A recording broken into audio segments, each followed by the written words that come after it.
Hello বন্ধুরা, আজ রান্না করব রসুন ফোড়ন দিয়ে ঝিঙে আলু পোস্ত।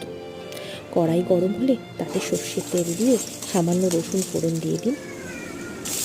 কেটে রাখা ডুমো ডুমো করে আলু দিয়ে দিন এবং সামান্য নুন দিয়ে ওটা ভাজা ভাজা হতে দিন। মিক্সির বাটিতে কাঁচা লঙ্কা, পোস্ত, সামান্য জল দিয়ে একটা পেস্ট তৈরি করে নিন। ওইদিকে আলুগুলো ভাজা ভাজা হয়ে গেলে কেটে রাখা ঝিঙে দিয়ে দিন। এবার সামান্য একটু নুন দিয়ে দিন। মিডিয়াম আঁচে ঝিঙে আলুগুলো ভাজা ভাজা হতে দিন। সেদ্ধ হয়ে গেলে তাতে বেটে রাখা পোস্ত দিয়ে দিন এবং সামান্য জল দিয়ে দিন। দিয়ে আবার হালকা আঁচে ওটি কষতে থাকুন। তাতে কষা হয়ে গেলে ওতে চিনি দিয়ে দিন।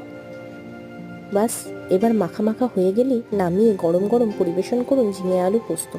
গরম ভাতে ব্যাস, আর কি চাই।